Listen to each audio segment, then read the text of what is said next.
go. Huh? It's November 18th, 2024. It's Monday, and I'm with Mr. John Jeckovich, and we're reading his book, Their Mother's Sons, in Studio L today, and everything seems to be set up just fine. Mr. Jeckovich, how are you feeling today? Yeah, very good, very good. You're looking well with new clothes, new socks, new shoes. You're a picture of health, Mr. Jeckovich. Oh, yeah.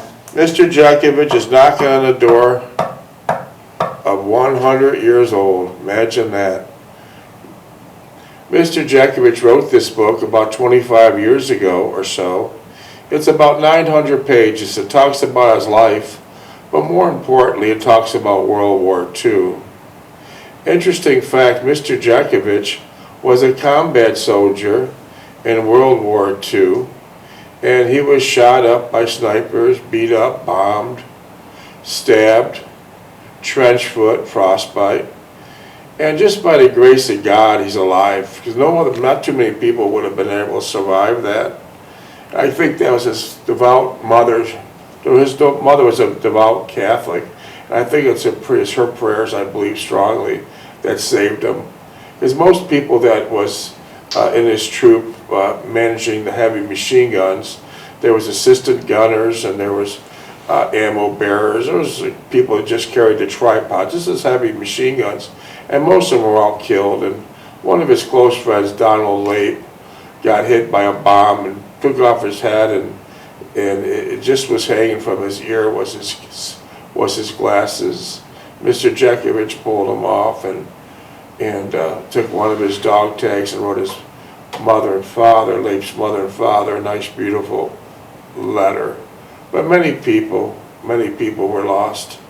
Wars are a horrible thing, and let's hope we never see a World War III.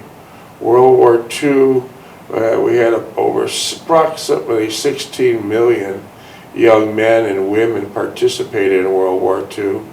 Many were rear echelon. Mr. Jeckovich was frontline infantry, and they mostly take the boys and the teenage boys. They're the best fighters. They're the best fighters. Once you get up to 25 and beyond, you lose a lot. You might not think you do, but you seriously, you lose a lot. What was that code for those teenage boy fighters? What was 33. What's that? What, 33? 33 is the code. They get those teenage fighters in there because they are the best suited for this. In many cases, if you're street smart, like Mr. Jeckovich was, you would survive. If you're book smart, what would happen to you during World War II on the front line, Mr. Jeckovich? Well, you're out of your field. You're out of your field. You're not used to it. You're not What would qualified. happen to you? Like Yeah. Lape. Yeah. You wouldn't make it. Huh? You wouldn't make it. No. Before I start on your book, Mr. Jeckovich, what's your dog tag number? 4209965. Thank you. Well, I'll open up the laptop, and this is a beautiful book. And you find out interesting facts every day as we go on about Mr. Jeckovich and his book. No one knew until 2 years ago, when he was knocking on the door of 98, that he's even in World War II, that he was even got the Pearl Parts, that he's even got the 2 Bronze Stars.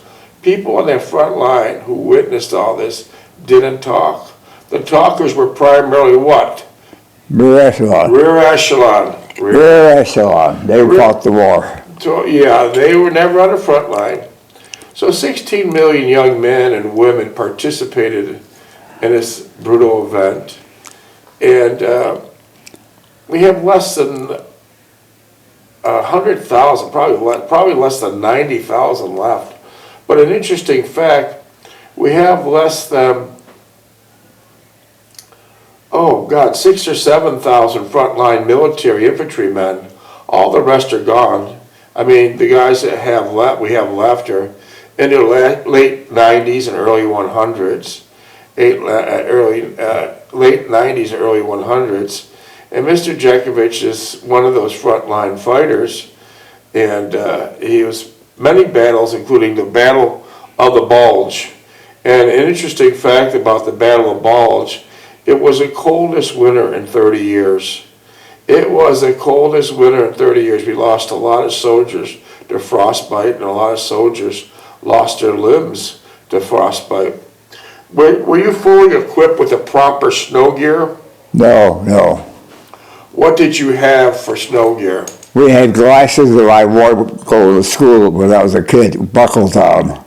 So cheap boots, like Yeah. you had a kid that would buckle for the rain. Yeah. How about long johns? No, you didn't have no long johns and no underwear or nothing. Where did all the high dollar Green fatigues on, that's all. Where did all the high dollar snow equipment go to? So, Who got the heavy duty snow equipment? rear echelon. But the rear echelon got the best of the best, but they never run the front line. No. Imagine that. Yeah. They were never on the front line. So we don't have many left, 6,000. 6,000. A lot of people don't realize, how this World War II shaped the world that we live in. A lot of people don't know that. A lot of it shaped the world. It changed our world forever. Some notes in Mr. Jekovich's books are, how do we deal with World War II? Like it or not, World War II has changed our world forever. It inspired great works of literature, including true memoirs and accounts of events by people who actually lived through it. We only got to talk about a few of them, being Mr. Jeckovich, but there are hundreds of memoirs of people involved in every part of the war. It also changed the world of cinema. How about after the war, after World War II, all those war movies came about, right? Yeah, yeah. Do you remember the names And the of it? books, and the books. And the books, right? Yeah. It also changed the world of cinema, since it's now one of the most popular cities for film ever, and has inspired thousands of movies, shows, and documentaries from all around the world. We wouldn't have the James Bond movies without World War II. Yeah. It's all an exact result, right? Yeah. From World War II, Mr. Jeckovich says. We would have worked against in those early days, if not Nazis and Soviets. Who would have worked against in those early days, if not Nazis and Soviets? Outside the realm of the media, it was World War II that set the stage for everything that happened in the rest of the 20th century. Yeah. Let's face it, it set the stage. It made people want to act in specific ways, which led to the era of conformity of the 1950s, which was then rebelled against in the late 50s, 60s, and 70s by the hippie and peace movements. It also set up the United States and the Soviet Union for the nuclear arms race that would have civilians biting their nails for decades. We're still having the nuclear arms race. Yeah. And China's in the game now, worrying about mutually assured destruction. What is this? Anyone throws the first missile, that'll be it. Yeah. Well, a lot of that came out. Penicillin came out. Yeah. New surgery came out. New techniques. Yes. By learning about World War II, Mr. Jeckovich says, you will now be able to understand just a little bit better why the world is the way it is today. That's such a true thing. Mr. Jeckovich, as we say, is knocking on the door of 100. And he's been beat up, he's been stabbed, he's been shot, he's been bombed. Anything you threw at him, he's here. And we nickname him the super soldier. But we confidentially, we have an ongoing joke about Mr. Jeckovich. We said, if the atom bomb would ever hit, there'd be only if the atom bomb would ever hit, there'd be only two survivors, Mr. John J. Jeckovich and Cher. Share. This lady keeps on going like Mr. Jeckovich. So that's her ongoing inside joke at the office. If the atom bomb hit the United States, there'd be two survivors, Mr. John J. Jeckovich and Cher, and that would be it. Some other random facts that we could just mention, we don't have to go into quite detail of it. Charlie Chaplin was a big actor back then, wasn't he? Yeah. Charlie Chaplin, believe it or not, was on Adolf Hitler official kill list. Yeah. And the reason why Hitler wanted to kill him, because Charlie Chaplin made Hitler look like a bumbling maniac. Yeah. Yeah, yeah, yeah. And it goes, list is on and on. In Germany, World War II is a huge part of the history curriculum. German students read first-hand accounts from both soldiers and victims in camps and on the front. It is considered extremely important that the children understand history so they don't allow it to happen again. These accounts are known to be very troubling, but they are important to understand. In Canada and England, World War II is called the Second World War II. No, they got it hard. Yeah. They got it hard. They got bombed straight, no food. Getting bombed twice a day. See, the reason why, the United States, they did have it difficult, but they had that big body of water separating them. That's so we it, had no also, bombs yeah. ever hitting. No bombs were hitting the mainland here. Holocaust denial is actually illegal in Germany, as well as Austria, Hungary, and Romania. That was illegal. Denying the Holocaust in those countries is illegal. Yeah. It's considered a type of anti-Semitic hate speech, since Holocaust deniers often blame Jewish people for making up the Holocaust. Well, we know that's not made up. Yeah. Mr. Jeckovich and others broke down the gates and freed the victims of POW camps and all these horrible, horrible other camps.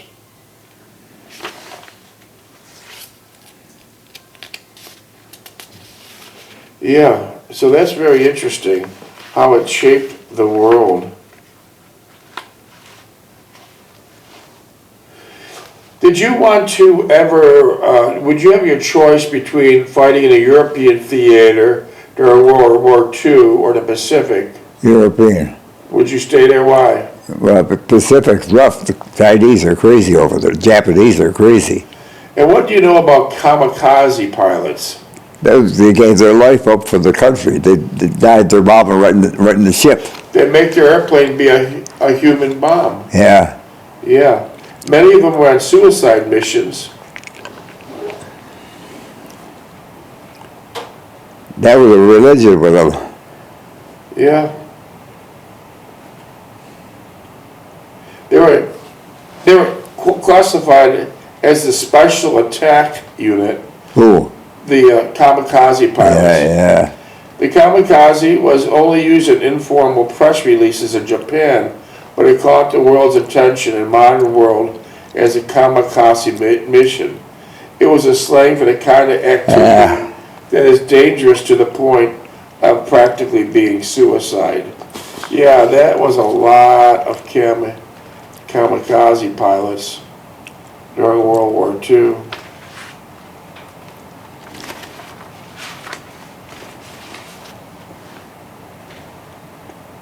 And Mr. Jeckovich broke the gates with other young soldiers and locks off the concentration camps. These work camps, they were called work camps, affectionately called work camps, which is not true. And prisoner war camps weren't anything new in World War II. They had been used all over Europe for centuries. Even during World War II, the United States and Canada had their own internment camps, but however, no way as brutal as the Germans keeping our American boys there, where they imprisoned people from enemy countries, but the Nazis changed things in two important ways. Firstly, the people in the camps weren't enemy soldiers. They had been convicted and haven't been convicted of any crimes, and they weren't prisoners of war. We're speaking about Nazis, that they were just normal German and Polish citizens, but they're all rounded up and put in these concentration camps. And secondly, while other camps were meant to contain their prisoners, and yes, conditions were bad and plenty of people died in them, the Nazi camps were made for the express purpose of killing as many people as possible. Yeah. And when you busted down the gates and you seen the boys 60, 70, 80 pounds, many of them dead and tortured, what were you told not to do? Don't feed them. Don't feed them. Some of the prisoners, Mr. Jeckovich says, in these concentration camps were stripped naked and directed into rooms that were disguised as group showers, which were then filled with poison gas. Others were giving back-breaking labor, like splitting rocks, to no end except to suffer. There was no reason for these weak American soldiers that were not fed just to sit out in the yard 20 hours a day with a sledgehammer breaking rocks. Yeah. There was no purpose to it. Yeah. It was just pure torture. Since others became the subjects of gruesome medical experience, dead bodies were incinerated in big giant ovens. Outside the concentration camp, people had a vague idea that was going on in these camps and not coming back, but no one knew the sheer scale of the death and destruction that was happening in them.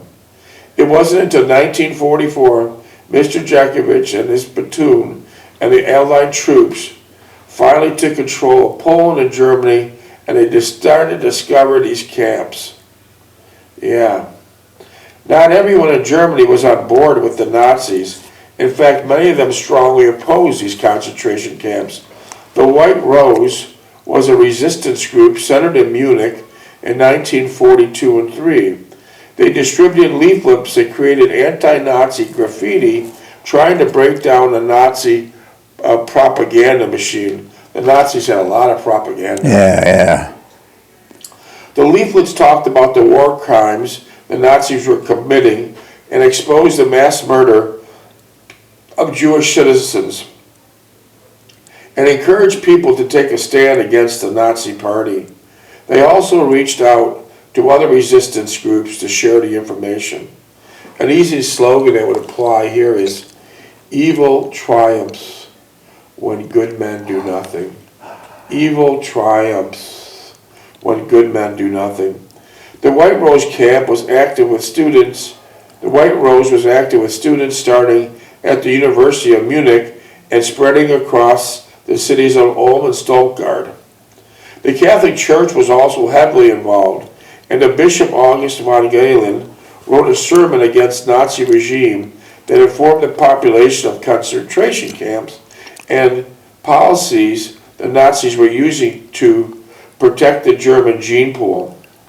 Before this, most people in Germany didn't have a very strong understanding of what was happening to their Jewish neighbors, which made it much harder to rally support against the Nazis. A young woman named Sophia Scholl got permission to reprint the sermon and distribute it to her university. Her brother, and her professors, and a group of friends continued to distribute information like this until they were all arrested by the Gestapo in 1943 and found guilty of treason, which is automatic death. Yeah. The only thing these students were passing on information about these concentration camps. An interesting thing, found guilty of treason by the Gestapo. Yeah. What did the trial last, 4 seconds? Yeah. There's no trial at all. Yeah. Did you run into many Gestapo? Huh? Did you run into many Gestapo? No. Wow. Operation WWII, also known as 20 July Plot, was a plan by Klaus von Stauffenberg and a group of unsatisfied Nazis to assassinate Adolf Hitler. Hitler had many people trying to kill him. Yeah. In fact, the retaliation, Hitler killed about 5,000 of his upper officer who he was thinking, just thinking that might be working against us. Yeah. Killed 5,000. He was a killing machine on both sides. Stauffenberg and his co-conspirators had shared Hitler's ideology from the beginning, but 10 minutes. But by 1944, when Operation WWII took place, it was obvious that Hitler was mad with power and nothing was going to end well for Germany. So they're realizing Hitler was absolutely insane. Yeah. And they wanted to kill him. Stoltenberg wanted to seize control of Germany and immediately make peace with the Allied powers. They worried that when Germany eventually fell to the Allies, they would all think that Germans were like Hitler and not hesitate to carry out mass executions or imprisonment. The plan was to kill Hitler at a meeting in Wolfsburg conference room and with a bomb hidden in a briefcase. Stoltenberg placed a bomb under the table at the conference center where Hitler was sitting and then received a planned phone call and left the room. Unfortunately for Stauffenberg, a colonel, that's a Nazi colonel, who was in attendance, pushed the suitcase out of the way behind the leg of the conference table. And when it exploded, it killed 4 people, wounding more than 20, and left Hitler with only a singed uniform and a perforated eardrum. Wow, Hitler got away easy that day. Hitler got away easy that day. Mr. John Jeckovich is from Company H, the 2nd Battalion of the 291st Regiment of the 75th Infantry Division of the United States Army during World War II. Mr. Jeckovich's division was affectionately called the Diaper Division. Why was that? They're all young kids. All 33s. 33 is the code for coming out of high school. Combat age, 19. But as we fast forward a few years, Mr. Jeckovich's division was no longer called the Diaper Division. They were nicknamed the Bulge Busters because they held the Germans down until reinforcements came, paratroopers came, and then were able to slaughter the Germans, kill the Nazis, and just about the war ended in a European theater. Mr. Jeckovich lives by the motto, yesterday is history, tomorrow is a mystery, and today is a gift. So, we're on page 618 of chapter 20 of Mr. Jeckovich's book, and this is where Mr. Jeckovich is engaged to Delphine Stulak with wedding plans. This we're picking it up here where Delphine Stulak for the first time went to visit, and get the approval for marriage from John J. Jeckovich's mother, Anna Jeckovich, who this book is affectionately written about, their mother's sons. So how'd the first meeting go? Well, if Delphine was a different personality, it wouldn't go at all, but Delphine's got the personality that she was attracted to my mother, and they were good friends after that. For 50 years. Yeah. So it worked out well. Yeah. Better than expected. All right. You want to read a little or you want me to? Go ahead. Of course you can't, she responded quickly, nor more than you can say that we'll get along 100% all the time. You can analyze things to death, but then there comes a time when you have to rely on your instincts, and my instincts tell me that there's no problem here. I leaned over and kissed her. How do you acquire all this worldly wisdom? I interjected jokingly. It's just common sense, she replied, taking me seriously and trying to subdue my negativism. I think you're smarter than I, she uttered, half convincingly, but there are times I think you outwit yourself. I was surprised at her statement and was more aware that she had been more candid and outspoken than these last few weeks, more than I have witnessed since I have known her.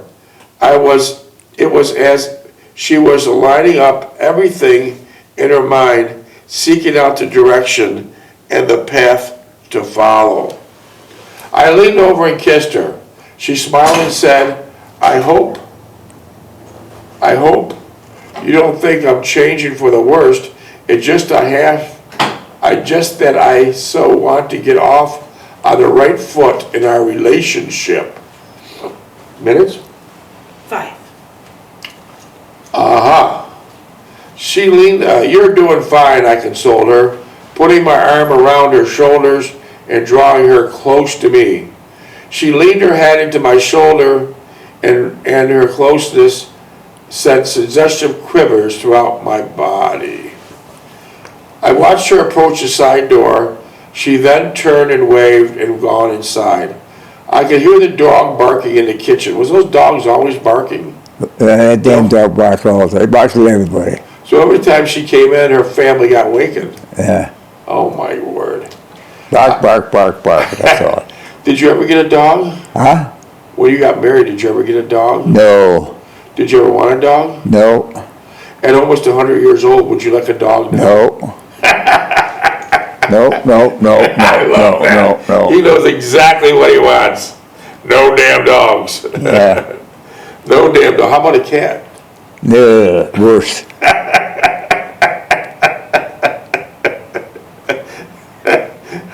Oh boy. Such an animal lover. In the kitchen, I knew it was upset her slightly. I did not believe it fazed her one bit. I was happy for her. She had surmounted a gigantic hurdle, one that gave her much concern and trepidation, and she had done well. Mother sang the praises of Delphine all that Sunday morning before we went to church. What church did you go to? Oh, Rosary. They attended Our Lady of the Rosary Church on 22nd Street and Niagara Street in Niagara Falls. Niagara Falls, New York. And this gave Mr. Jeckovich an idea when he proposed to Delphine Stulak. He went to the Basilica, Roman Catholic Basilica. In Buffalo. Yeah, and it was a beautiful basilica. Yeah. Yeah, and so Delphine was wondering why they're going into the basilica during the daytime hours. And at that time, Mr. Jeckovich proposed to her, and Delphine Stulak Jeckovich accepted. And on the wall of Mr. Jeckovich's church, and on Orleans Avenue, on Niagara Street in Niagara Falls, New York, Our Lady of the Rosary Church, there was a big painting to the right of the altar. It said, "A family that prays together stays together." So Mr. Jeckovich carried that over to the next level. He took his wife to the Basilica in Tonawanda, New York, and that's right next to Buffalo, where Delphine Stulak was living at the time. He proposed to her, Delphine accepted, and then they both knelt on the altar, and they prayed for a long marriage. How'd that work out? 69 years. Yeah, there you go. 69 years. 2 minutes. I guess with 60 and 70,000 divorces each year in Florida, maybe we should all go pray at an altar in a Catholic church or a basilica for a happy and long marriage, and work for this man 69 years, side by side. His mate, Delphine Stulak Jeckovich, recently died in 2020 at the age of 90 on August 14th. What could you say about Mrs. Jeckovich? Delphine? What could you say about She's a Delphine? sweet soul, kind-hearted person, yeah. Wherever she went, people loved her. Huh? Wherever she went, people loved her. No, she didn't ask for no love. That was just her personality. Well, That was neutral. That was She was neutral. well accepted. Yeah. You never heard Delphine say an unkind word about anybody. No. I like an interesting story that I come to think of when many people were hiring realtors to sell their houses. How did Delphine, not a realtor by the way, how did she sell your house? What? How did Delphine find a buyer for your house? She went to the, not the grocery store, but a meat market, and this guy was yakking about he's got to buy a house. And Delphine said, "I got a house for sale," and he bought it. Right then and there, she brought. Well, no, he said, "Let me go and take it." Well, the house was neat and clean. It was, No, you had the house perfect. yeah. You had the house perfect. Seconds? 19. Huh? 18. So she brought him, and the deal was done. Yeah, it was done. Full price, no realtor. No, nothing, yeah. Wow, what a gem. What a gem. Yeah. And the house was in perfect condition besides. Yeah, I guess we'll pick this up tomorrow. Is it okay?